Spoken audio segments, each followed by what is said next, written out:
Igsuon walay tao nga walay problema. Ang matag tao maka-encounter gayud og problema.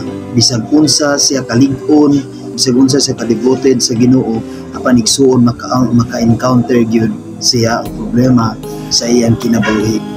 Kabalo ka nga no, na maka-encounter og problema ang tanang katawhan sa Ginoo tungod kay gusto sa demonyo nga dili ka makalahutay og alagad sa Ginoo. Tungod kay gusto sa demonyo gubko ng imong pag-alagad ug relasyon sa Ginoo. Tungod kay gusto sa demonyo nga i-distract ang imong pagtuo ngadto sa Ginoo.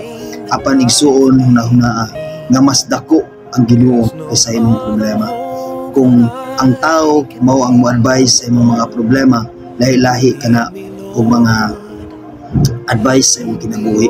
Lahi-lahi kana sila gisulti nga mao na imong buhaton, mo na angay nimong buhaton, mo na angay nimong naun. Dapat moadto ka sa lugar nga malimot ka sa imong problema, dapat mukoy ka ng tawhana para siya may makawala sa imong problema. Apan igsuon timan-i nga mas dako ang Ginoo kaysa imong problema. Kung sa Ginoo ka moduol, kung maka-encounter ka og problema, dali na gayud ka na nga masulbad. Ug aduna kay maayo nga panghuna-una aron kanang imong mga problema dali na gayud nga masulbad tungod kay si Lord ang bahala nga muwala sa imong problema. Dili kita pasagdan sa Ginoo igsuon. Naa si Lord sa kanunay naggiya, naa si Lord sa kanunay nagtabang, naa si Lord sa kanunay naghikap sa atong kasing-kasing aron kita mamaayo kung unsa kasakit ang atong problema nga na-encounter.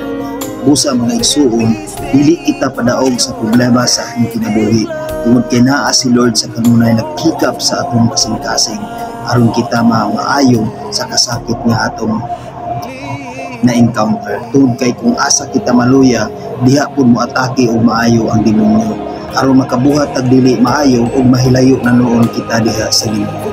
Igsuon, padayon, pakigrelasyon, pag-ampo, salig sa Ginoo. Tungod kay walay laing makasulbad sa atong problema kun dili ang Ginoo lang dayon. Ug wala nay lahi pa. Tungod kay nag-ingon sa Salmo 54 versikulo 4, nag-ingon, ang Dios mao ang akong magtatabang, ang Ginoo mao ang tigpanalipod sa akong kinabuhi. Igsuon walay laing manalipod sa atong kinabuhi. Walay laing mutabang sa atong kinabuhi. Ang Dios lang dayon. God bless you.